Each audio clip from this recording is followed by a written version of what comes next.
Parenthèse culture.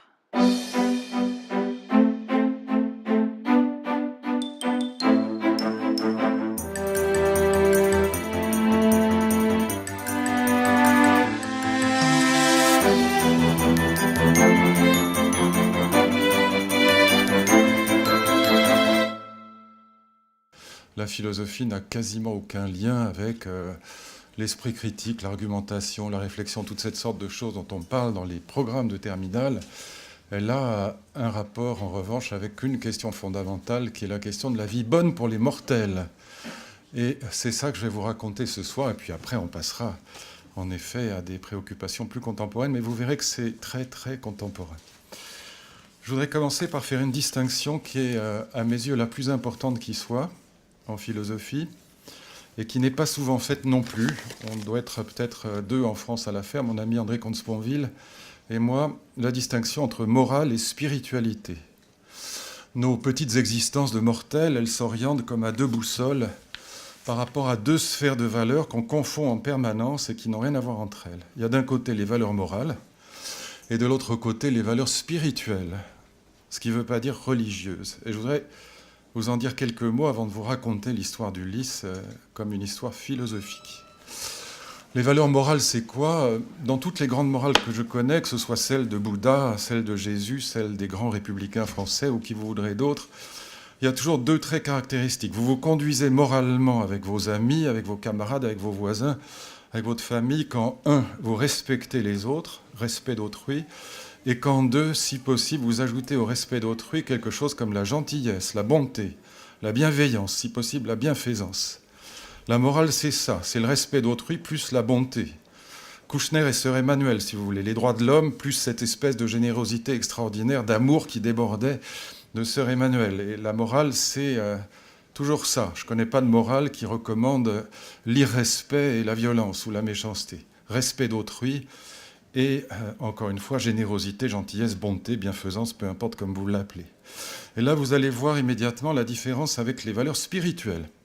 Imaginez la petite fable suivante. Imaginez qu'on ait une baguette magique qui nous permettrait de faire en sorte que d'un coup d'un seul, comme on dit dans les contes de fées, nous puissions faire en sorte que sur la surface du globe, tous les êtres humains se conduisent moralement les uns vis-à-vis des autres. Qu'on soit dans le respect d'autrui, qu'on applique les droits de l'homme partout, et qu'en plus on y ajoute la bonté, la générosité. Vous voyez bien que la surface du monde serait totalement changée par rapport à aujourd'hui.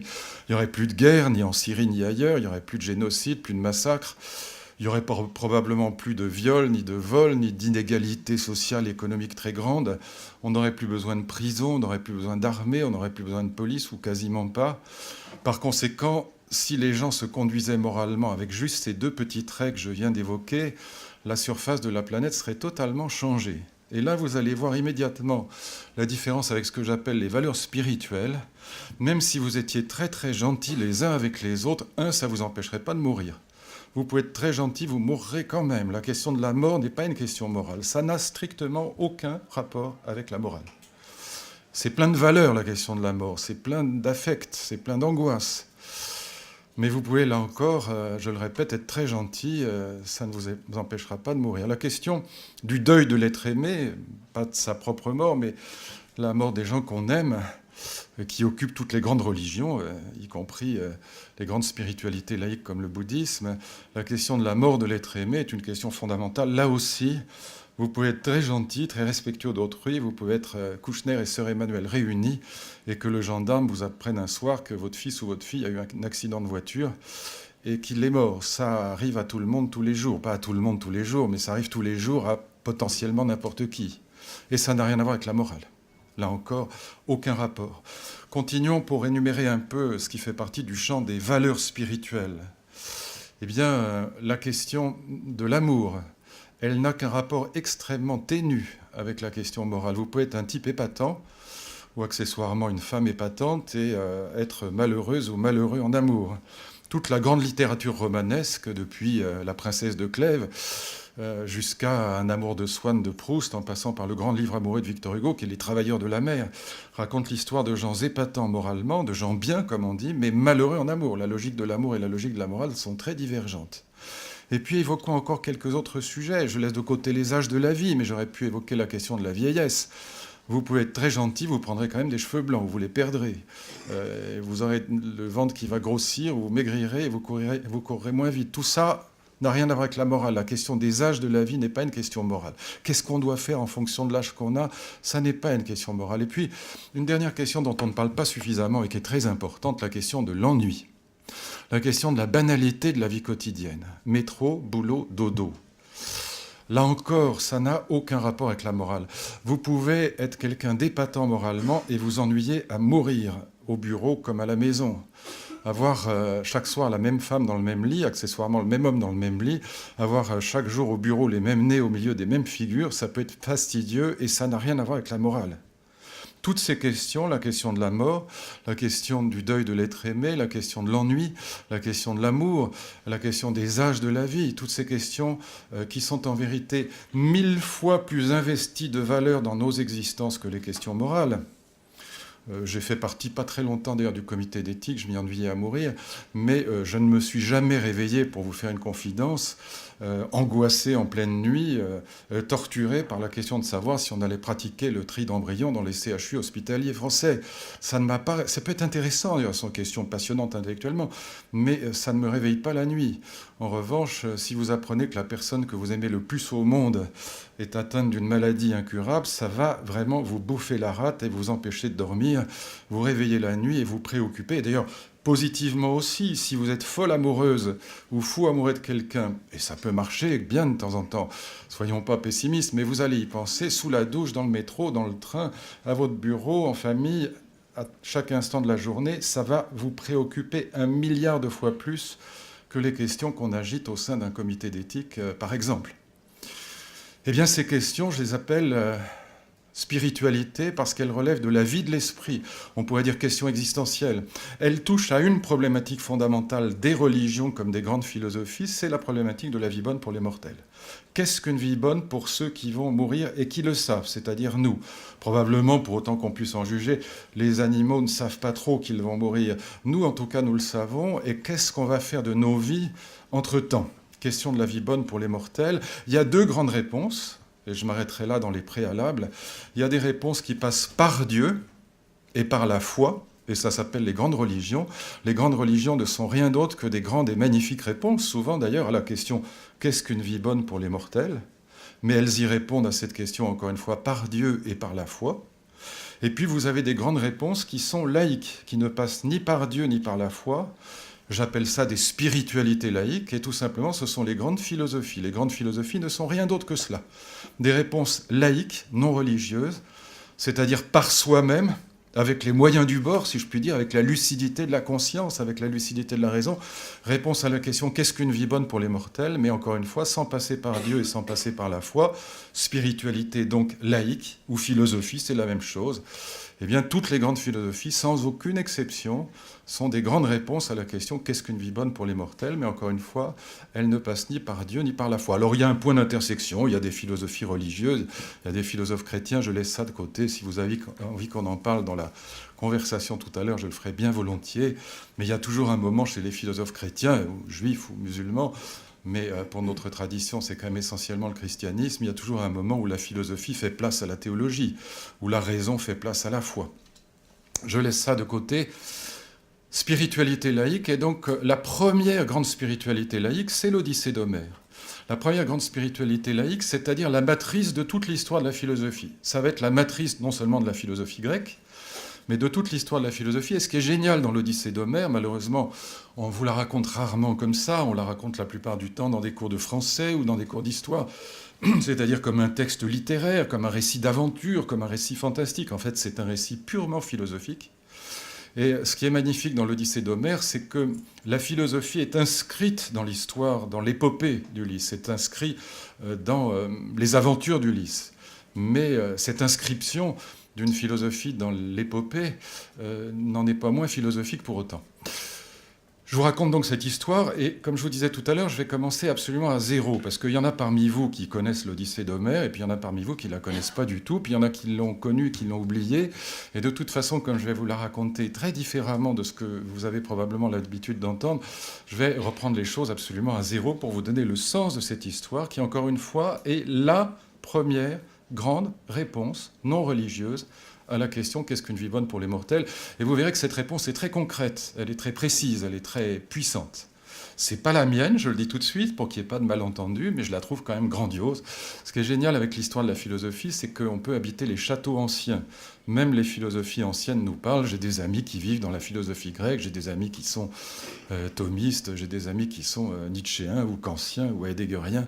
On peut vivre dans des philosophies plus ou moins anciennes. Les châteaux sont habitables, si je puis dire. Et les grands châteaux philosophiques, si je puis dire, sont tous magnifiques. Alors je vous raconte le premier. Et vous allez voir que c'est quand même assez grandiose quand on en tire la leçon philosophique. L'histoire d'Ulysse, c'est l'histoire d'un roi grec. Ulysse est le roi d'une petite cité grecque qui s'appelle Ithaque. Il est marié avec une femme ravissante et charmante et intelligente qui s'appelle Pénélope. Il a un petit garçon qui s'appelle Télémaque. Télémakos, c'est celui qui combat de loin, ça veut dire qu'il a un arc et des flèches, tout simplement. Et tous ces noms ont un sens, je ne vais pas à chaque fois les décrypter. Et donc, c'est un roi grec qui va être obligé de partir, faire une guerre absolument atroce, qui va durer 10 ans, qui est la guerre de Troie. C'est une guerre abominable, d'une cruauté absolue.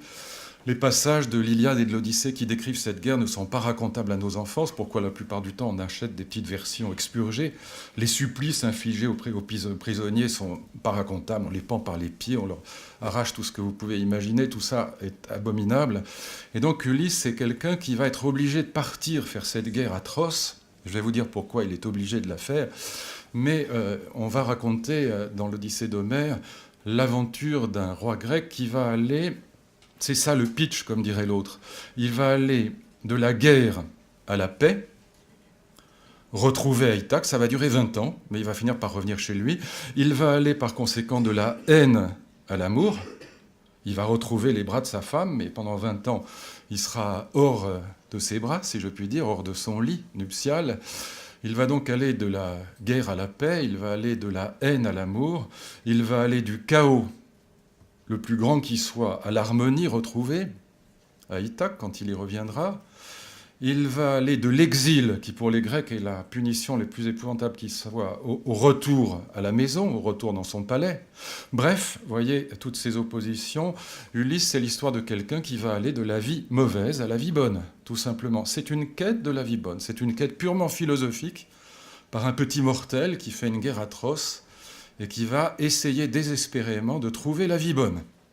Et on verra tout à l'heure les critères qui définissent cette vie bonne en fin de parcours. Toute l'histoire commence par la mise en scène par Homère, c'est très très magnifiquement bien fait, c'est très très bien fait. Homère met en scène le chaos initial, puisqu'encore une fois, il s'agit d'aller de la vie mauvaise à la vie bonne, du chaos à l'harmonie. Et donc Homère prend soin de mettre en scène toute une série de chaos, tout commence de travers, tout commence mal, comme la naissance. Vous n'avez qu'à regarder la tête d'un enfant qui sort du ventre de sa mère, il est tout bleu, tout rouge, on lui tape sur les fesses, la première chose qu'il fait, c'est de se mettre à hurler, il a l'air en colère. Tout commence par le chaos dans cette affaire. Et Homère prend soin de mettre en scène le chaos. Il fait allusion immédiatement à un poème qu'on a perdu aujourd'hui, mais qu'on racontait probablement dans les familles grecques, comme on raconte La Belle en bois dormant ou la fée Carabosse et le chat-botté à nos enfants aujourd'hui, ou l'histoire de Cendrillon. Eh bien, ce poème s'appelait Les Chants cypriens. Et nous l'avons perdu, mais on en connaît la teneur par ceux qu'on appelle les doxographes, qui rapportent les opinions des autres. Et ces chants cypriens auxquels Homère fait allusion, ces chants cypriens racontaient le premier chaos, le chaos initial, l'histoire de la pomme de discorde. Alors, la pomme de discorde, qu'est-ce que c'est ? La pomme de discorde, en français courant, une pomme de discorde, c'est un motif de dispute, tout simplement. Je pense que l'expression parle à tout le monde. En français, une pomme de discorde. En grec, c'est autre chose.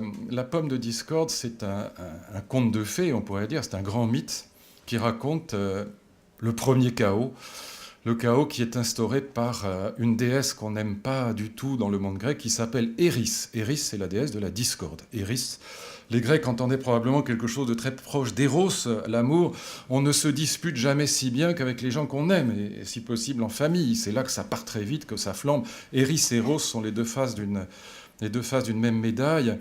Et l'histoire, ce mythe, se passe à l'occasion d'un mariage. Un mariage c'est fait exprès, évidemment, en principe une fête de l'amour et de l'harmonie. Il s'agit de marier deux personnes qui sont importantes. Une divinité grecque qui s'appelle Thétis, qui est une fille des premiers dieux, les titans, la première génération des dieux grecs, peu importe le détail. Thétis est une divinité marine très importante, et elle épouse, qui est d'ailleurs aussi un symbole, un mortel qui s'appelle Pélée.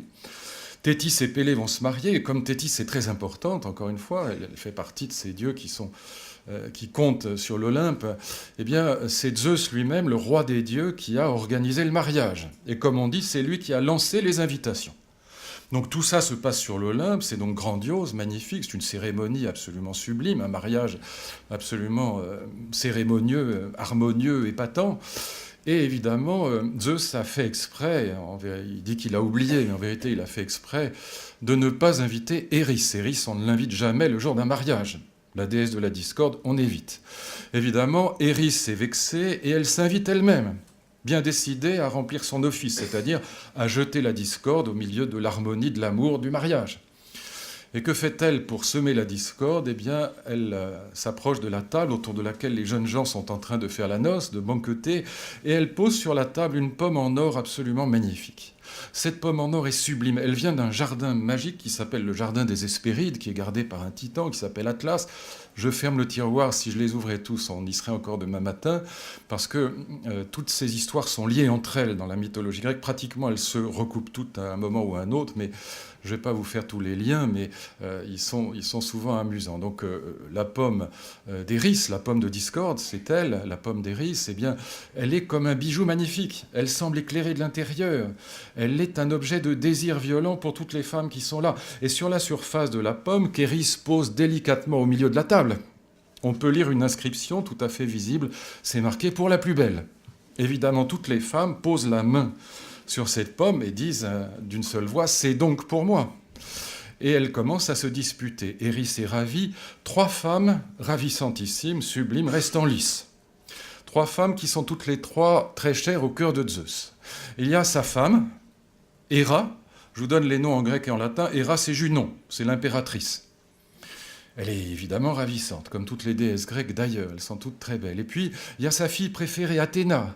Athéna, c'est Minerve, c'est la déesse de la guerre et de l'intelligence. On a choisi une femme pour ça dans la mythologie grecque, déesse de la guerre et de l'intelligence, déesse de la guerre intelligente, un peu comme aux échecs. Mais enfin, elle a aussi son bouclier, ses armes, elle n'hésite jamais à tuer quand il faut. Et puis, il y a sa tante, Vénus, Aphrodite. Aphrodite, la fille de l'Aphros, la fille de l'écume, déesse de l'amour et de la beauté. Et donc ces 3 femmes se disputent la pomme. Eris est ravie, elle a gagné. La dispute est installée au cœur de la noce. Et elle se tourne naturellement vers le roi, vers le chef, si je puis dire, le père, vers le dieu des dieux, vers Zeus. Et elles disent à Zeus, tu dois trancher. Tu dois décider laquelle d'entre nous est la plus belle, laquelle d'entre nous peut repartir avec la pomme d'Eris, avec la pomme de discorde. Et Zeus, tout immortel qu'il est, se dit que s'il doit choisir entre sa femme, entre sa fille préférée et sa tante, eh bien, il est mort. Et donc, il se précipite dans les montagnes pour aller chercher ce qu'on appelle un ingénu, un innocent, un petit berger. Il est ravissant, il a 14-15 ans. Il a été abandonné par ses parents. Et on va découvrir dans la suite du poème que ce petit berger, que Zeus ramène par la peau du cou et lui dit « Tu vas me rendre service, tu vas dire à laquelle de ces 3 femmes la pomme de discorde doit revenir, laquelle est la plus belle ?» Eh bien, ce petit berger, on va s'apercevoir dans la suite du poème que ce n'est pas du tout un petit berger. En fait, c'est un des nombreux fils de Priam. Priam, c'est le roi de Troie. Et par conséquent, ce jeune homme qui s'appelle Paris, nommons-le dès maintenant, fils du roi Priam, fils du roi de Troie, c'est un Troyen, bien sûr. N'oubliez pas que là, on est chez les Grecs. Et qu'est-ce qui se passe ? Eh bien, chacune des femmes va offrir à ce petit Paris ce qu'elle a de plus sublime en magasin pour le séduire et pour partir avec la pomme. Et chacune va offrir ce qu'elle a. Héra, c'est l'impératrice. Elle dit à ce jeune homme, à Paris, à ce prince troyen, « Si tu me donnes la pomme d'Eris, la pomme de discorde, eh bien, moi, je te donnerai un empire. » C'est ce qu'elle a. Athéna vient immédiatement après et dit à Paris, si tu me donnes la pomme, eh bien moi je te permettrai de remporter toutes les guerres, ce qui est évidemment très important dans le monde grec. Et puis Aphrodite, Vénus, déesse de la beauté et de l'amour, bien sûr extrêmement sûre d'elle, ravissantissime, si possible encore plus belle que les 2 autres, se poste devant ce jeune homme et lui dit que s'il lui donne la pomme, eh bien, elle lui permettra de mettre dans son lit la femme la plus belle du monde. Qui est la femme la plus belle du monde? Je pense que tous les amateurs d'opérette le savent. La femme la plus belle du monde, je vois, et oui, je vois que ça chante au fond de la classe, c'est la belle Hélène, évidemment. La belle Hélène est une reine grecque. La belle Hélène est une reine grecque, mais pas n'importe quelle reine. Catastrophe. Catastrophe, c'est la femme de Ménélas. Ménélas, c'est le roi de Sparte. Sparte, c'est la ville des guerriers. Tout ça est fait exprès. Évidemment, tout ça est mis en scène par Homère. La ville des guerriers, en grec, Sparte, ça vient de Spartois, c'est les semés. Ils ont été semés des dents d'un dragon. Un dragon qu'on retrouve, par exemple, dans la quête par Jason de la toison d'or.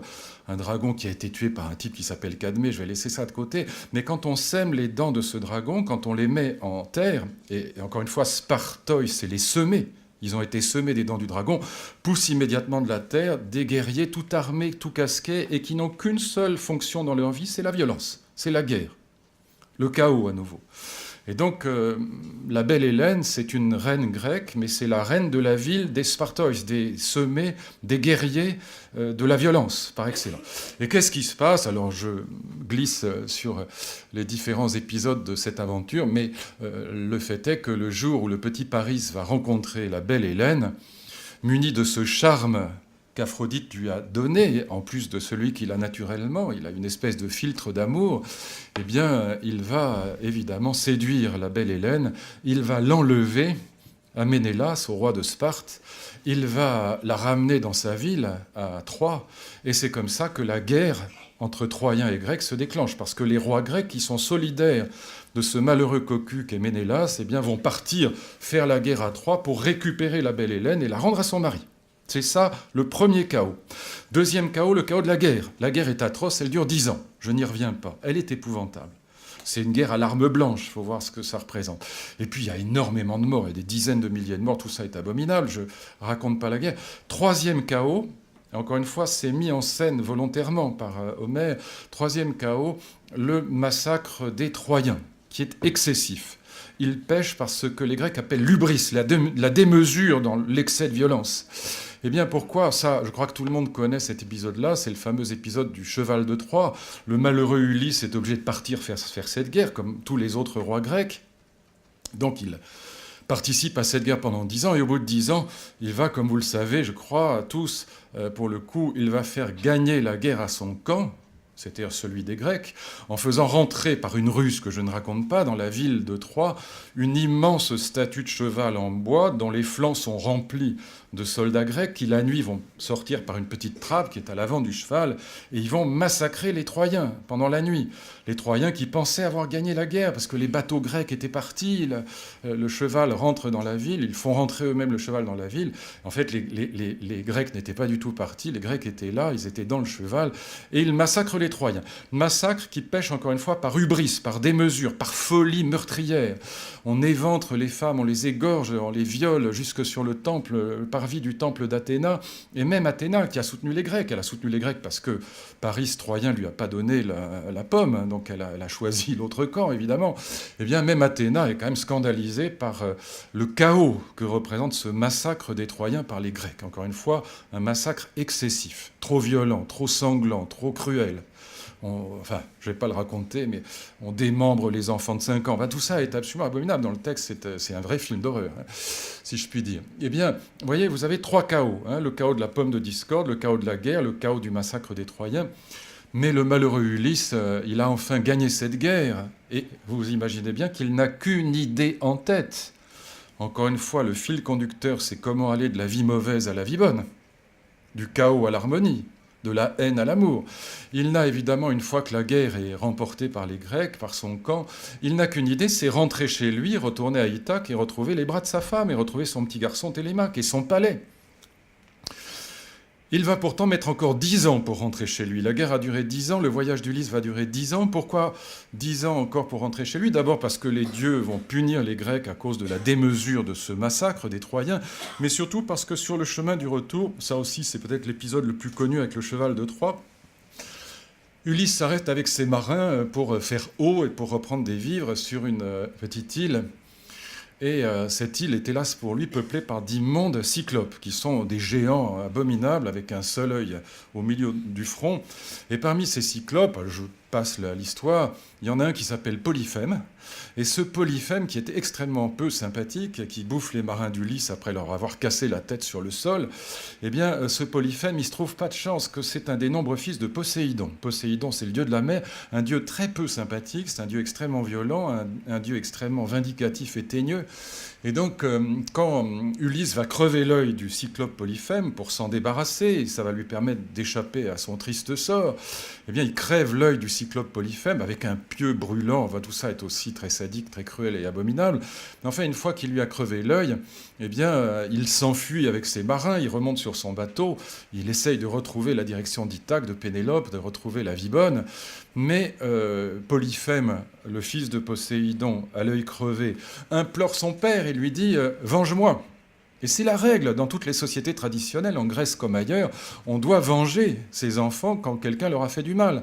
Même si ces enfants sont des parfaits salauds, on doit la vengeance.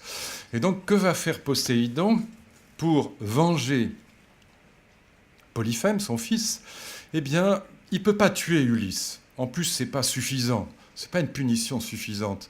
Le meurtre ne serait pas assez satisfaisant pour lui. Et puis, de toute façon, Ulysse est quand même malgré tout protégé par Athéna, par Héra, un certain nombre de dieux qui sont plus puissants que lui. Mais il va lui pourrir la vie. Et que fait-il pour lui pourrir la vie? Il va l'empêcher de rentrer chez lui. Il va l'empêcher de trouver la vie bonne. Il va l'empêcher de trouver le sens de sa vie. C'est de ça qu'il est question, du sens de la vie. Il va l'empêcher, si vous avez la curiosité de lire ou de relire l'Odyssée entrant chez vous, vous verrez que tous les obstacles, et c'est évidemment là aussi fait exprès, tous les obstacles que Poséidon va semer sur le chemin d'Ulysse de Troie vers Ithaque, donc de la vie mauvaise vers la vie bonne, de la guerre vers la paix, etc., tous les obstacles que Poséidon va semer sur le chemin d'Ulysse vers la vie bonne sont liés à la figure de l'oubli. Il s'agit de lui faire oublier le sens de sa vie, c'est-à-dire le sens de son voyage, sa quête de la vie bonne. Oubli. Le chant des sirènes fait perdre la mémoire. Le chant de la magicienne Circé fait perdre la mémoire. Il y a une île sublime, les marins s'arrêtent, les marins d'Ulysse s'arrêtent. Il y a des petits fruits ravissants, des grains de lotus qui ressemblent à des arbouses. Il suffit d'en grignoter un tout petit poil et on est totalement amnésique. Il y a les sommeils subites qui s'emparent bêtement d'Ulysse au pire moment, quand il voit déjà la côte d'Ithaque, il est tout heureux, il est presque rentré chez lui, et comme un crétin, il s'endort. C'est encore une figure de l'oubli. Et parmi toutes les figures de l'oubli, il y en a une ravissante qui va vous donner la chute de l'histoire et en même temps la définition grecque de la vie bonne, pour les mortels. Cet obstacle porte un nom, elle s'appelle Calypso. Calypso, en grec, ça signifie celle qui cache, celle qui garde. Kaluptein, le verbe grec kaluptein veut dire cacher, garder. Et Calypso est propriétaire, si je puis dire, d'une île. C'est une nymphe, donc elle est immortelle. C'est une divinité secondaire, mais divinité quand même.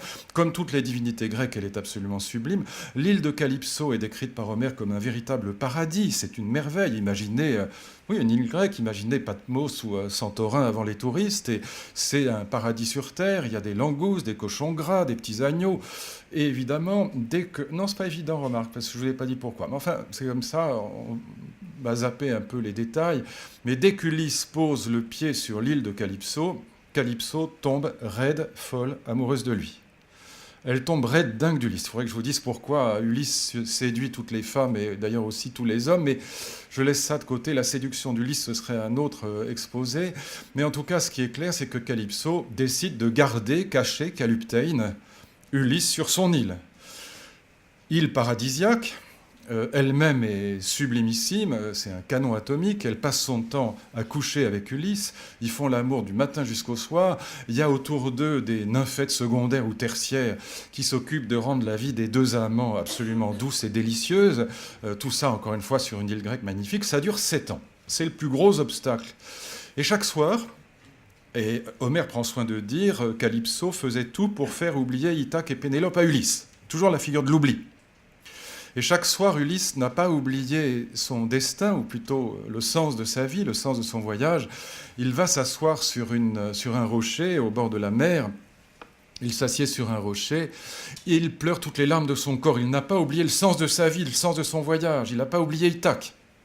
Et chaque soir, il pleure toutes les larmes de son corps. Jusqu'à ce qu'au bout de 7 ans, Athéna l'entende et dise « ça suffit, Ulysse a été suffisamment puni comme ça ». Elle s'adresse à son père et elle dit à Zeus « il faut laisser Ulysse rentrer chez lui ». Donne l'ordre à la petite Calypso de laisser Ulysse rentrer chez lui. Et donc Zeus, évidemment, comme tous les pères, obéit à sa fille et il envoie son fidèle messager, Hermès, avec ses petites ailes aux pieds, qui fend l'air et la mer et qui retrouve Calypso, qui lui dit « c'est l'ordre du chef, tu dois laisser Ulysse rentrer chez lui ». Calypso est folle de rage et elle est désespérée. Elle est folle de rage parce qu'elle n'aime pas qu'on lui donne des ordres et désespérée parce qu'elle est toujours aussi raide, folle, amoureuse d'Ulysse. Elle ne veut pas le lâcher. Mais c'est l'ordre de Zeus, on ne peut pas désobéir à Zeus, et donc elle est obligée d'obéir. Elle trouve un petit stratagème, et c'est ça la chute de l'histoire. Elle trouve un petit stratagème pour garder Ulysse. Elle lui dit « Ulysse, si tu restes avec moi, malgré l'ordre de Zeus, donc de ton plein gré, tu peux partir. Mais si tu restes avec moi par amour, eh bien, je te donnerai ce qu'aucun mortel n'a jamais eu. » Et elle lui fait une promesse qui est une promesse religieuse, chrétienne avant la lettre. Et là, vous avez le partage des eaux qui se fait pour la première fois dans l'histoire de l'humanité entre spiritualité religieuse et spiritualité philosophique. Elle lui dit « Si tu restes avec moi malgré l'ordre de Zeus, je te donnerai ce qu'aucun mortel n'a jamais eu, à savoir l'immortalité. » En grec, ça s'appelle apothéos, apothéos, devenir un dieu, un immortel. Et elle ajoute, car elle ne manque pas d'humour, « Je te mettrai en plus dans le paquet la jeunesse. » Car elle pense à un précédent fâcheux. C'est dans le texte d'Homère, une divinité comme elle, qui s'appelait Aurore, la fameuse Aurore aux doigts de rose, c'est la divinité du matin. Vous voyez les îles grecques le matin, ou même n'importe quel endroit de Méditerranée, le ciel est strié de rose, de violet, de rouge, etc. Et donc la petite Aurore, Aurore aux doigts de rose, était comme Calypso tombée amoureuse d'un mortel, d'un humain. Il s'appelait Titon. Et elle avait aussi demandé à Zeus la permission de donner l'immortalité, apothéose, en transformer en Dieu à ce malheureux Titon. Mais elle avait oublié la jeunesse. Le mec se ratatine dans un coin du palais, devient intégralement impropre à la consommation, au bout d'un temps qui, pour nous, paraît long, mais pour les dieux est comme un claquement de doigts. Et donc elle le transforme en cigale pour s'en débarrasser, parce qu'elle ne peut pas le tuer, il est immortel. Et donc Calypso dit à Ulysse « Je ne commettrai pas l'erreur d'Aurore, donc tu auras l'immortalité et la jeunesse. » Donc, messieurs, mettez-vous à la place d'Ulysse, une île grecque, un canon atomique, l'immortalité, la jeunesse, il y a quand même de quoi réfléchir 3 secondes. Eh bien, Ulysse refuse l'offre de Calypso. Eh bien, ce refus d'Ulysse, c'est la naissance de la philosophie. Pourquoi ? Parce qu'Ulysse pense que le but de la vie n'est pas l'éternité ou l'immortalité, et il pense surtout qu'une vie bonne est possible, même pour ceux qui vont mourir, même et même surtout en acceptant la mort. C'est ça l'idée d'Ulysse, et c'est la naissance de la philosophie. Une vie bonne est possible malgré la mort, et réciproque, le but de la vie, contrairement à ce que prétendent les religions, n'est ni l'éternité ni l'immortalité. Et donc il refuse l'offre de Calypso, encore une fois, parce qu'il est convaincu que malgré la mort qui s'approche, la vie bonne est possible. Qu'est-ce que c'est que la vie bonne ? Voilà la chute de l'histoire, 3 critères. Et là, vous trouverez la matrice. Ce sera repris par Platon, par Aristote, ce sera repris par les stoïciens. Mais vous retrouverez nombre de ces idées, par exemple, chez Nietzsche, donc dans la philosophie contemporaine. 3 critères de la vie bonne, et puis je m'arrêterai là. Mais il me faut encore quelques minutes, sinon ça n'a pas de sens. 3 critères de la vie bonne. Premier critère, le sage. Le sage, c'est celui qui vit la vie bonne. Le sage, faites attention à ça, parce qu'on n'y prête pas toujours attention. Le sage, c'est le contraire du philosophe. Le philosophe, c'est celui qui est en quête de la vie bonne. Il en parle, il écrit. C'est Platon, le philosophe. Le sage, c'est celui qui vit la vie bonne. Il est dedans. Il y a 3 sages bien connus qui n'ont jamais écrit une ligne. C'est Jésus, Bouddha et Socrate. Jésus, Bouddha et Socrate n'ont jamais écrit une ligne de leur vie. Ils n'ont jamais écrit un livre. Platon écrit, mais Socrate n'écrit pas. Et donc le sage, c'est celui qui est dans la vie bonne, qui vit la vie bonne. Le philosophe, philosophia, ça veut dire quête de la vie bonne. Amour de la vie bonne, mais amour au sens de désir, quête, recherche de la vie bonne. Hein ? Je ferme la parenthèse. Le sage, c'est celui qui vit la vie bonne. Le sage, il a donc 3 caractéristiques, qui sont les 3 caractéristiques de la vie bonne. C'est la même chose. Première caractéristique, le sage est celui qui a vaincu les peurs. Comme Ulysse qui a vaincu la peur de la mort. Il accepte la mort, ça veut dire qu'il n'en a pas peur. Il sait que c'est effrayant, il a traversé les enfers. C'est le livre 11 de l'Odyssée, ça s'appelle la Néquia, c'est abominable, c'est un film d'horreur. Mais il est capable, en tout cas, d'assumer cette peur de la mort et de la mettre de côté. Le sage est celui qui a vaincu les peurs. Il y a 3 peurs qui nous empêchent de vivre, qui nous coincent. C'est la timidité, c'est les phobies, et puis c'est la peur de la mort, qui peut être d'ailleurs la peur de la mort des gens qu'on aime, c'est pas forcément la sienne, mais c'est les 3 grandes peurs, timidité, phobie. Et pour les Grecs, et je pense qu'ils ont profondément raison, la peur est ce qui nous rend bêtes et méchants. Voyez par exemple les phobies, c'est très intéressant. On a tous des phobies, d'ailleurs si on n'en a pas, c'est plutôt plus grave que quand on en a, mais on a tous eu peur du noir, on a tous peur de petits objets comme ça, ou de situations comme l'ascenseur qui tombe en panne, si vous êtes claustrophobe, c'est l'oreiller sur la tête, bon, les petites algues au fond de l'eau, et les petits animaux, souvent les petits crapauds, les petites souris, tout ça. Bon, soyons clairs, j'étais l'autre jour en Martinique avec un de mes amis qui est grand chasseur et grand pêcheur, et je vois un petit crapaud qui traverse le chemin devant nous, j'attrape la petite bête pour la mettre dans l'herbe, et qu'on ne mette pas le pied dessus, parce que j'aime bien les petites bêtes, et même les crapauds, et donc je le montre avant à mon ami, je crois qu'il court encore tellement il a eu peur. Il était mais comme s'il avait vu le diable.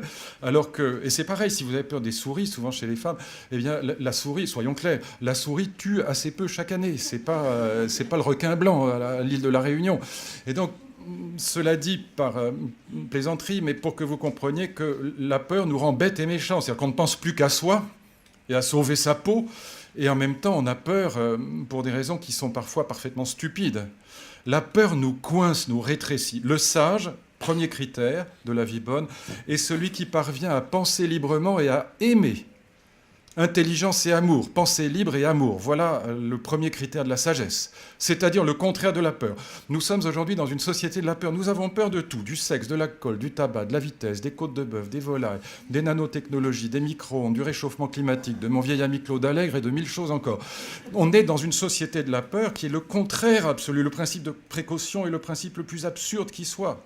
Et donc on est aux antipodes de ce que les Grecs considéraient comme le premier critère de la sagesse et de la vie bonne, c'est-à-dire la victoire sur les peurs, c'est-à-dire l'accès à la sérénité. Deuxième critère, plus profond encore, quoique le premier soit vraiment pas absurde, les Grecs pensaient que 2 mots M-A-U-X, et là ils sont inscrits dans l'histoire d'Ulysse, pèsent sur la vie humaine et l'empêchent d'être bonne. Le passé et le futur, ça s'appelle. Le passé nous tire en arrière par la nostalgie quand il a été heureux et par ce que Spinoza appelait les passions tristes quand il a été malheureux. On se réveille la nuit en se disant « mais pourquoi je dis une connerie pareille? Pourquoi je fais cette bêtise ?» Et on a des regrets, des remords, des culpabilités, des hontes. Soit que le passé ait été heureux, nostalgie, il nous tire en arrière, soit qu'il ait été malheureux, il nous réveille la nuit par les passions tristes. Et quand on s'arrache au passé, généralement, c'est pour se précipiter dans un autre mirage, qui est le mirage du futur. On s'imagine, ça ira mieux après. Quand on aura changé de ce que vous voulez, de coiffure, de chaussures, de maison, de métier, d'école, de mari, de femme, quelquefois remarquez que ça peut rendre service, mais l'idée qu'avaient les Grecs, c'est qu'on transporte ces difficultés avec soi, et que surtout, le sage est celui qui parvient à habiter le présent, carpe diem. Ça ne veut pas dire qu'il n'est pas historien, ou qu'il n'a pas de projet. Ce n'est pas un débile mental ou une huître. Ça veut dire que pour autant qu'il est en lien avec le passé ou avec le futur, c'est pour dynamiser le présent, pour enchanter le présent. Le sage est celui qui parvient à habiter le présent, c'est-à-dire à s'évader de ces 2 scotch, de ces 2 sparadraps que sont le passé et le futur, qui, encore une fois, nous empêchent de vivre. Pourquoi ? Parce que, ainsi disait Sénèque, par exemple, qui reprend cette idée directement à Homère, dans les fameuses lettres à Lucilius, avec lesquelles on nous torturait sans jamais nous dire ce que ça signifiait quand j'étais au lycée, eh bien, le thème majeur des lettres à Lucilius, c'est que le passé et le futur sont des dimensions du néant.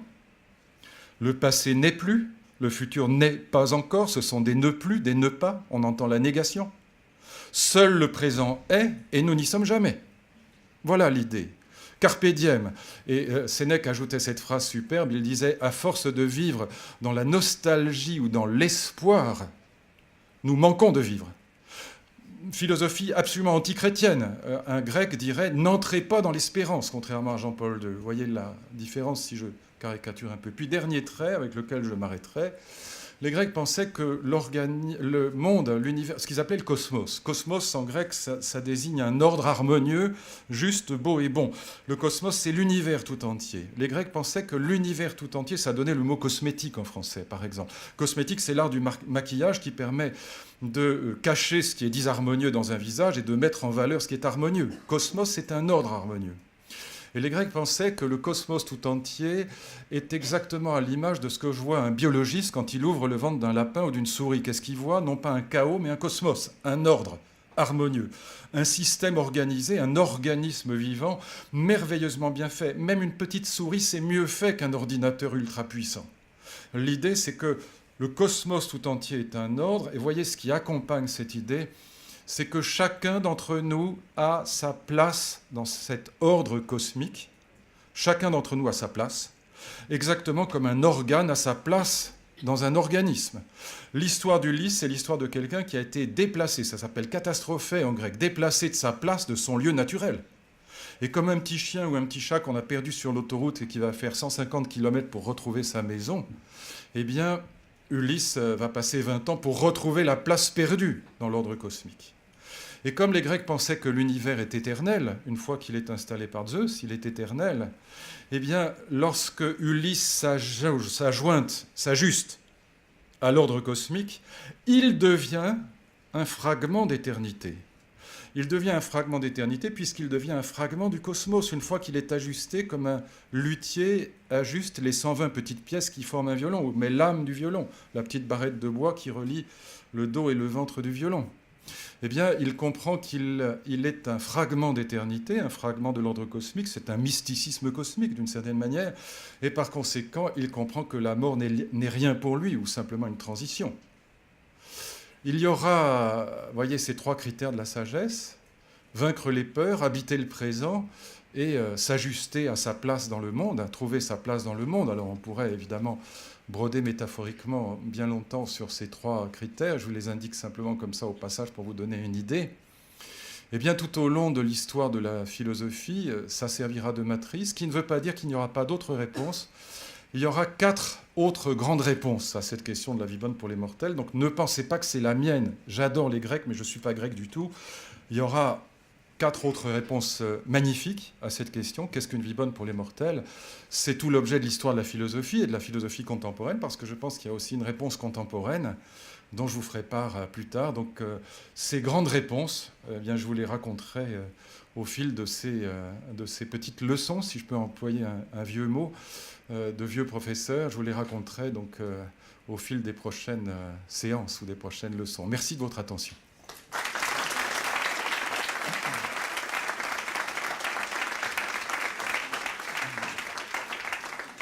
Question d'auditeur. Je voudrais peut-être lancer le débat, Luc Ferry, si vous voulez bien. Quelle passerelle avec le monde d'aujourd'hui? Moi, j'ai retenu plusieurs points d'entrée. J'ai retenu l'oubli, qui peut être une piste de réflexion aujourd'hui. Qu'est-ce que nous oublions? Qu'est-ce que nous laissons au passage? Qui fait qu'aujourd'hui, nous sommes dans cette complexité, incapables pour certains de trouver des solutions immédiates. Et vous parliez du temps présent. Autre piste qui me paraît très, très importante. Après, j'ai entendu immortalité, jeunesse. Ne sommes-nous pas dans un monde où, pour la première fois, nous rêvons de cette immortalité?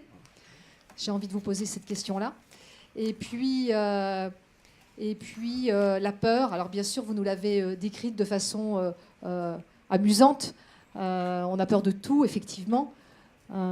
Quelles sont les peurs qui vous paraissent aujourd'hui les plus tragiquement esclavagisantes? La question même reste, qu'est-ce qu'une vie bonne pour les mortels? Je pense que c'est la question de la philosophie contemporaine. Elle n'a pas changé. Les réponses ont changé profondément. La question n'a pas changé. La philosophie n'est pas l'art des questions. Sortons de cette ânerie qui traîne absolument partout. C'est l'art des réponses, évidemment. Ce qui est génial dans la philosophie, ce n'est pas la question, c'est les réponses.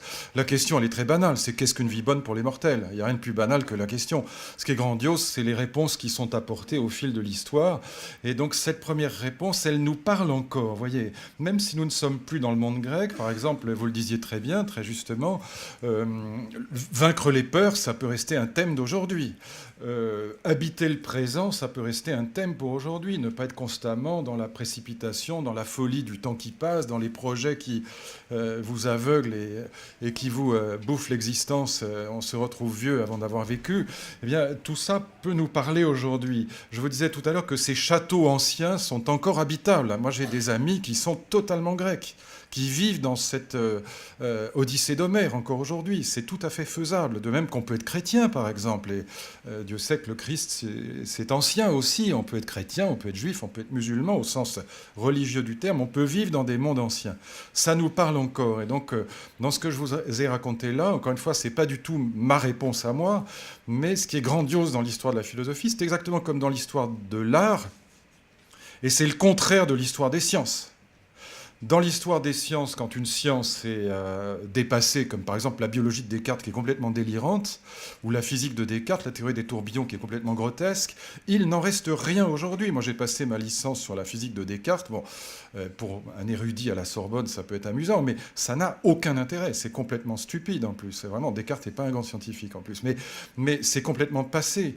Tandis que dans l'histoire de l'art, vous pouvez très bien aimer Bach ou Mozart. C'est pas interdit, c'est même fortement recommandé.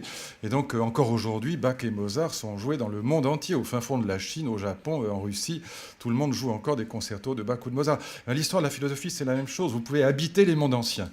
Et donc, vous voyez bien que ce que je vous ai raconté là, même si ce n'est pas ce que nous vivons, notamment parce que la physique moderne a fait exploser le cosmos grec, notamment avec la physique de Newton, mais néanmoins, ça nous parle encore. Il y a en effet vaincre les peurs, habiter le présent, voilà des thèmes qu'on peut reprendre aujourd'hui, ne pas être stressé par le temps qui passe, tout ça peut avoir un sens pour nous aujourd'hui.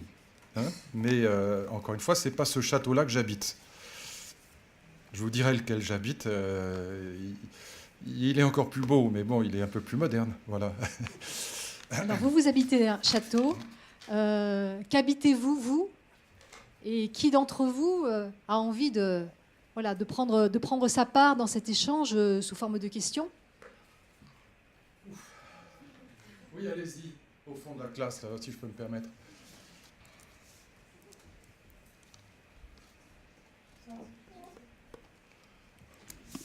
Oui, bonjour. Si. Oui, je voulais juste rebondir sur ce que vous venez de dire à propos de l'art. Et quand vous parliez de la quête de la vie bonne, oui. Vous disiez que l'immortalité, justement, n'était pas forcément une quête en soi. Or, l'art est immortel. Oui, enfin, je ne sais pas s'il est immortel, mais enfin, il a une histoire en tout cas. Hein. L'art hollandais, ce n'est pas l'art religieux, l'art chrétien n'est pas l'art grec, il a une histoire, et en même temps, comme pour la philosophie, je le maintiens, on peut habiter des mondes anciens. On peut aimer visiter un temple grec, on peut aimer visiter, même si on n'est pas croyant, une église italienne sublime, ou une église baroque au Portugal, que sais-je encore. Donc on peut habiter des mondes anciens, ils nous parlent. Tandis que ce que je voulais dire, c'est que voilà, dans l'histoire des sciences, bon, quand on pensait que la Terre était plate comme une assiette, aujourd'hui on sait que c'est faux et il n'y a pas à y revenir. On peut s'intéresser comme ça à l'histoire des sciences pour des raisons, je dirais, presque muséographiques, mais pour un scientifique qui est dans la science, voilà, la Terre n'est pas plate, il n'y a rien à faire. C'est passé, là pour le coup c'est mort. Oui. Et donc oui, dans l'histoire des arts et dans l'histoire de la philosophie, les grandes réponses, car j'insiste sur le fait que la philosophie c'est l'art des grandes réponses et pas l'art des questions, contrairement à ce qu'on radote partout dans les classes de terminale, eh bien les réponses anciennes, encore une fois, sont habitables. Dans les classes de terminale, j'ai pas pu changer le programme. J'ai tout fait pour essayer de changer le programme, mais j'ai pas réussi. Et comme je voulais pas être juge et parti, j'étais accusé évidemment comme ministre d'être juge et parti. J'ai pas voulu profiter de ma position de pouvoir politique pour dire vous allez faire ce programme-là qui sera le programme de Luc Ferry. Bon, donc j'ai calé sur ce programme de philo. Mais si vous voulez, ce qu'on vous dit dans les instructions officielles, c'est que la philosophie, c'est l'art de l'argumentation, c'est l'esprit critique, c'est la réflexion. Mais c'est d'une stupidité sans nom. Évidemment qu'on réfléchit, c'est préférable, mais est-ce que vous croyez qu'un biologiste, ça ne réfléchit pas? Est-ce que vous croyez que même un politique n'a pas l'esprit critique? Il a que ça la plupart du temps. Est-ce que vous croyez qu'on n'argumente pas quand on est mathématicien ou quand on est mère de famille? Ça n'a aucun sens, on n'est pas philosophe pour autant.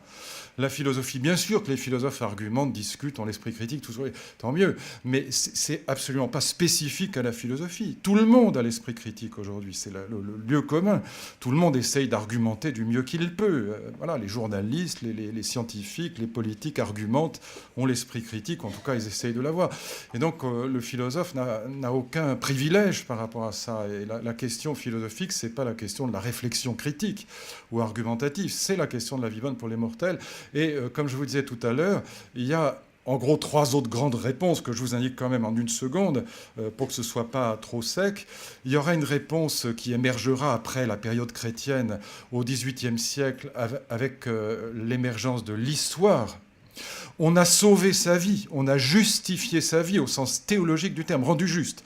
Quand on a inscrit son nom dans l'histoire, on parlait dans l'école de mon enfance, je vois quelques cheveux blancs, on parlait des savants et bâtisseurs, et on nous citait Pasteur, Joliot-Curie, que sais-je. Et donc, ce qui est très frappant, c'est que quand on avait inscrit son nom dans l'histoire, c'était des religions de salut terrestre.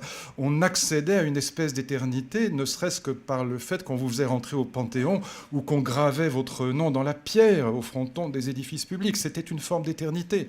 Au fond, on avait sauvé sa vie, parce qu'on avait fait avancer le progrès humain. Il y aura une troisième réponse philosophique avec Nietzsche et Schopenhauer, qui est une réponse d'ailleurs très belle, qui consiste à penser qu'il faut déconstruire les illusions de la métaphysique et de la religion. Nietzsche disait, je philosophe avec un marteau, je casse les illusions, parce que la vie bonne, c'est la vie intense et libre. Intense et libre. Et intensité, liberté, ça suppose qu'on ait cassé les illusions qui sont comme des prisons qui nous coincent. Travail de déconstruction. Et puis on aura une quatrième réponse, je pense, qui serait la mienne, et qui est une réponse par ce que j'ai appelé la révolution de l'amour, c'est-à-dire l'invention du mariage d'amour dans la vieille Europe, qui a eu des effets considérables, et notamment le fait que l'amour a acquis un statut philosophique particulier, qui n'est pas le statut d'une passion parmi d'autres, mais le statut d'une passion qui donne du sens à la vie. Alors, illusoire ou pas.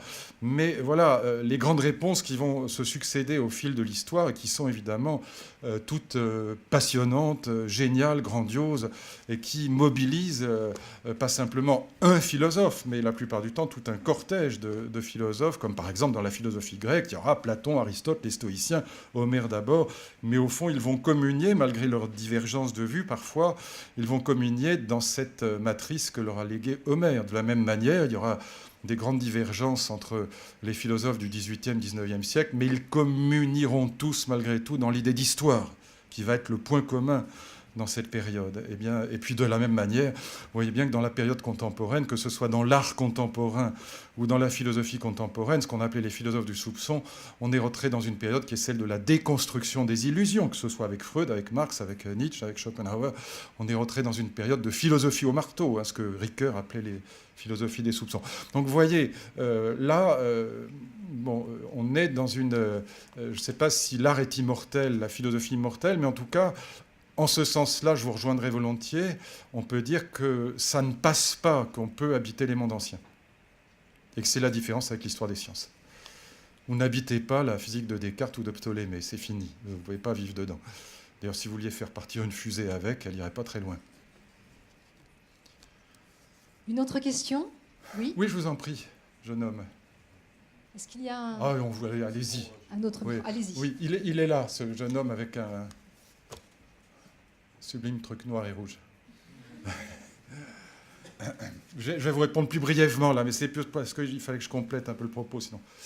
J'aimerais bien que vous nous dites, en fait, comment on peut s'élever un petit peu au-dessus des croyances, parce qu'on a toujours besoin de croire en quelque chose, que ce soit au début de sa vie, on croit en sa mère, en ses parents. Après, on croit, par exemple, certains croient en l'argent, certains croient en la science. On a toujours besoin peut-être de quelque chose au-dessus de nous, une sorte de mentor ou une sorte de quelque chose qui nous pousse à aller et nous lever le matin. Et comment, en fait, selon la définition que vous avez dit, les 3 critères pour la vie bonne, pour être sage, oui. c'est assez... qu'est-ce que vous avez des conseils ou alors peut-être c'est pas un conseil pratique, genre manger bien le matin ou quelque chose comme ça. Mais What is your philosophy of life? Voilà, aux États-Unis. Ouais. Comment s'élever un petit peu, au-dessus de ça, au-dessus de tout ça et. Oui, bah vous verrez au fil des séances, parce que je ne veux pas vous dire brutalement des choses comme ça, mais ce qui va caractériser la philosophie contemporaine, c'est exactement le contraire de ce que vous venez de dire. C'est au fond le sentiment qui est extrêmement puissant chez Nietzsche. Nietzsche est génial, hein, c'est pas, moi je ne suis pas du tout nietzschéen, mais c'est un génie absolu. Il est grandiose, il est d'une intelligence et d'une finesse, puis alors d'un courage absolument extraordinaire. Mais l'idée qui va dominer la philosophie contemporaine, et le plus grand philosophe contemporain c'est Nietzsche, c'est qu'on n'a pas besoin de croyances.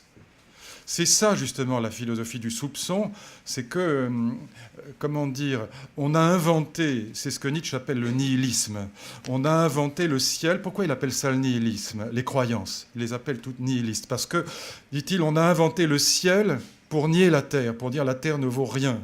Attendez, disent les catholiques, ça ira mieux après, quand vous serez au paradis. La terre ne vaut rien, la terre est basse, elle est médiocre, mais après, vous verrez, ce sera formidable. On a inventé l'au-delà pour tuer l'ici-bas. Et donc, l'idée de Nietzsche, c'est qu'il faut casser ce qu'il appelle les idoles, c'est-à-dire les croyances illusoires. C'est pour ça qu'il écrit son meilleur livre, c'est Le crépuscule des idoles, à mes yeux. Il faut casser les idoles, justement, pour retrouver, dit-il, le sens de la terre, pour redescendre sur terre, pour aimer la terre. C'est au fond la même idée que celle d'Homère, c'est-à-dire l'idée de la réconciliation avec le présent.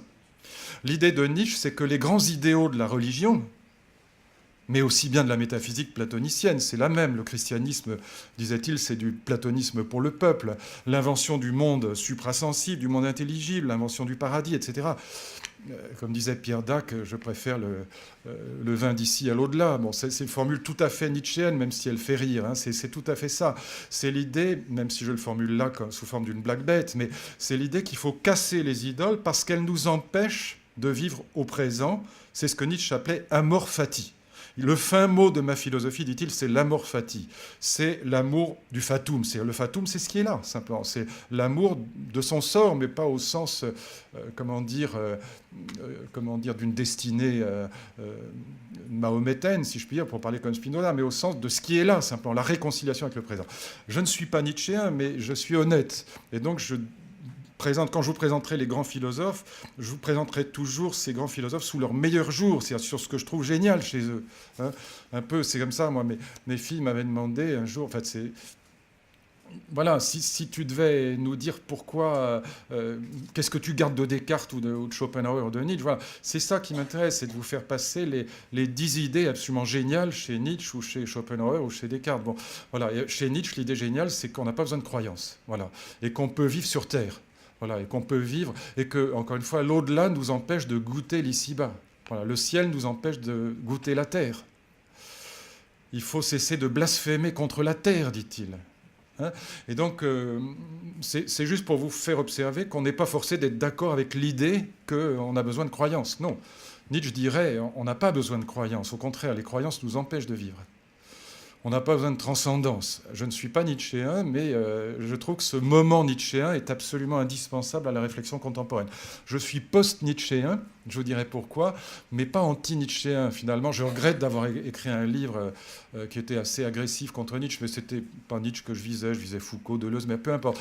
Mais j'ai eu tort parce que, d'abord, la polémique ne sert absolument à rien, et ensuite, Nietzsche est quand même vraiment génial, quoi. Je déteste Picasso, mais on ne peut pas peindre comme si Picasso n'avait pas peint. Voilà. Je n'aime pas Nietzsche vraiment, mais on ne peut pas penser comme si Nietzsche n'avait pas pensé. De même, je déteste la musique de Boulez et de Schoenberg, mais on ne peut pas écrire de la musique aujourd'hui sans tenir compte de Schoenberg et de Boulez. Voilà. Mais si on m'oblige à les écouter, ça va moins bien.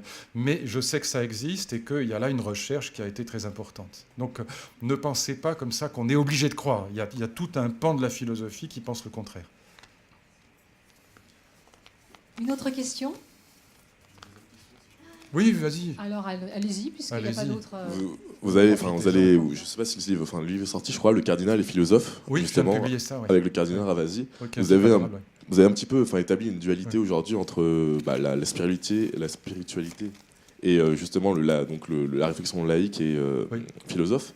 Oui. Et comment vous avez réussi à écrire ce livre, justement, qu'est-ce qui... Voilà pourquoi ce livre. Pourquoi ce livre? Voilà. Oui. Parce que le cardinal Ravasi, c'est le ministre de la Culture du pape, c'était le ministre de la Culture de Benoît XVI, il est resté ministre de la Culture de François Ier, si je puis dire. Et d'abord, c'est un type merveilleux, c'est un homme extrêmement intelligent pour qui j'ai une vraie grande amitié, affection. Il était parmi les papabilés, il aurait pu être pape, j'aurais adoré avoir un pote qui soit pape, c'est quand même chicot, c'est mieux qu'un président de la République, mais voilà, il n'a pas été élu, mais c'est un homme merveilleusement intelligent et ouvert, qui, je vais être désobligeant avec personne, mais ça n'a rien à voir avec nos cardinaux à nous. C'est vraiment autre chose. D'abord, c'est un Italien, donc c'est un Français de bonne humeur, comme dit l'autre. Donc, il y a vraiment du charme chez cet homme. Et l'idée était la suivante, c'était de réfléchir ensemble c'était dans le cadre du programme de l'Église qui s'appelle le Parvis des gentils. Pour les catholiques dans la salle, dans le jargon de l'Église, le Parvis des gentils. Les gentils, c'est les non-croyants, c'est les goyes. C'est le dialogue avec les non-croyants. Et Benoît XVI, après avoir ouvert un dialogue avec les grandes religions, avec le judaïsme et l'islam, voulait ouvrir un dialogue avec les non-croyants. Et c'est son ministre de la Culture, Ravasi, qui en a été chargé. Et donc, ils m'ont choisi gentiment comme interlocuteur. En tout cas, ils m'ont accepté comme interlocuteur. Et moi, j'ai, dans ce livre, écrit un abécédaire, un dictionnaire des grandes catégories du christianisme pour indiquer chaque fois quel était le sens chrétien et le sens laïque. Pourquoi ?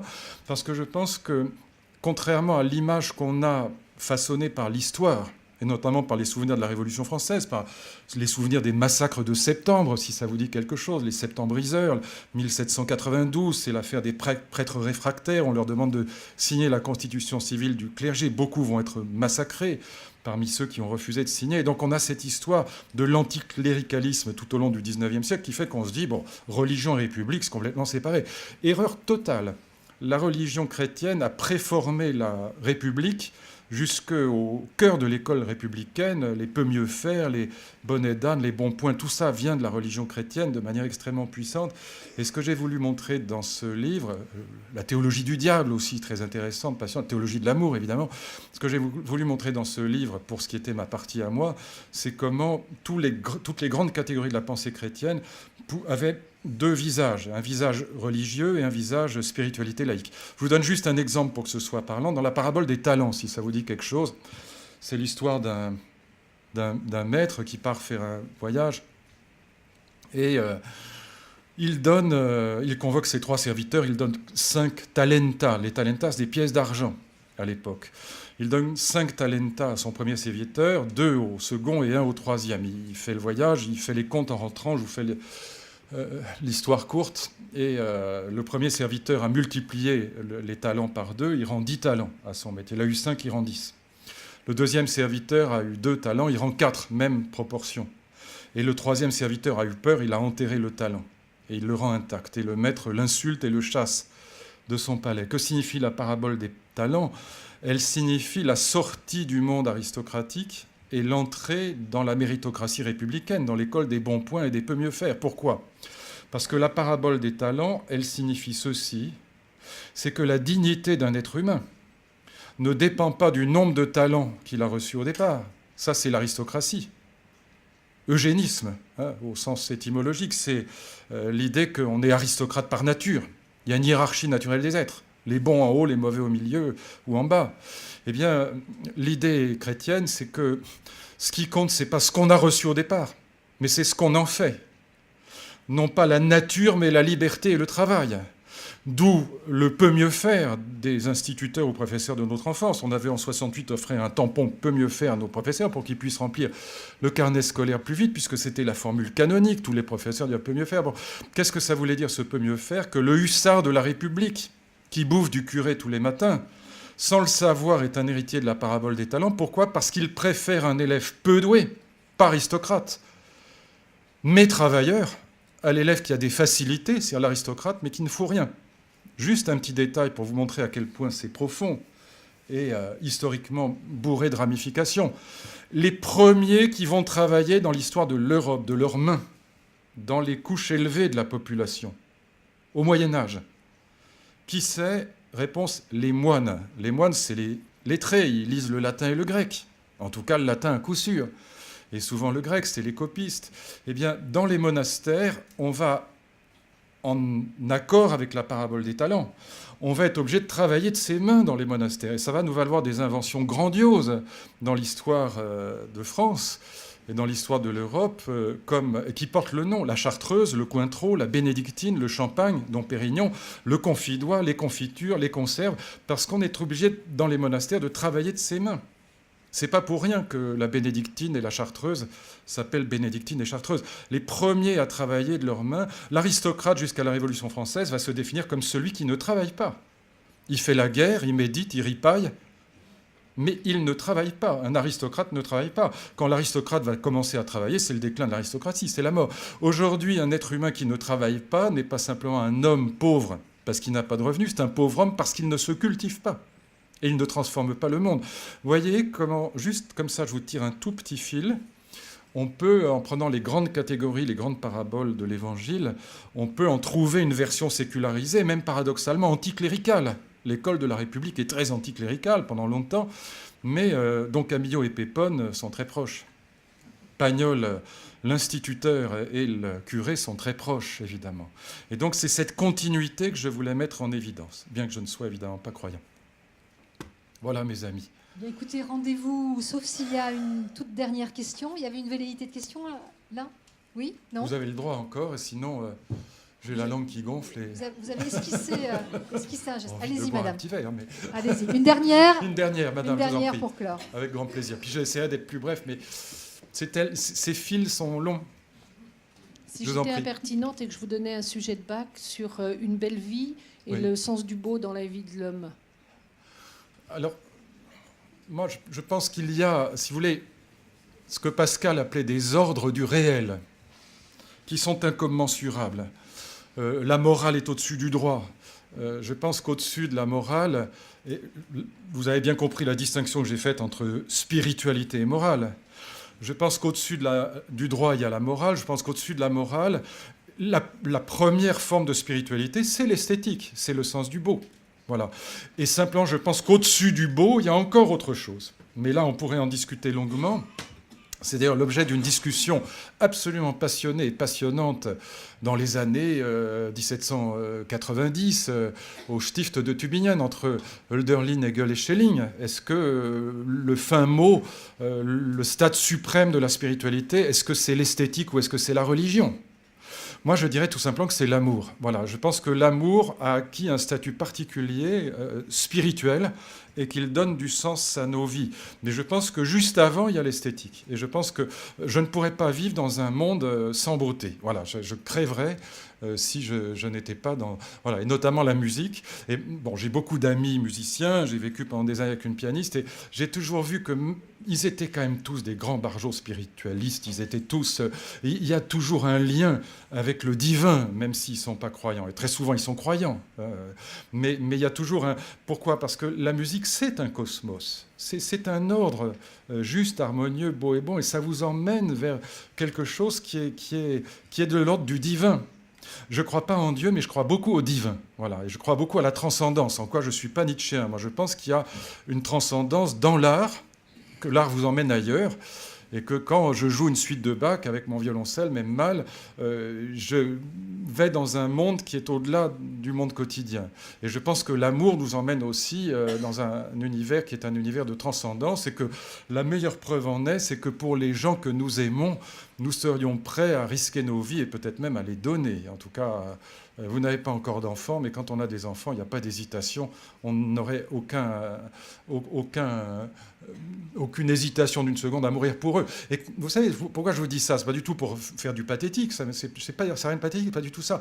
C'est juste pour dire que chaque fois qu'on touche le rapport au sacrifice de la vie, donc qu'on touche à la question de la mort, on est dans quelque chose qui est spirituel, qui est religieux, même si on n'est pas croyant. Voilà ce que je veux dire. Et donc l'esthétique, elle est évidemment pour moi le stade ultime avant celui de l'amour. Voilà.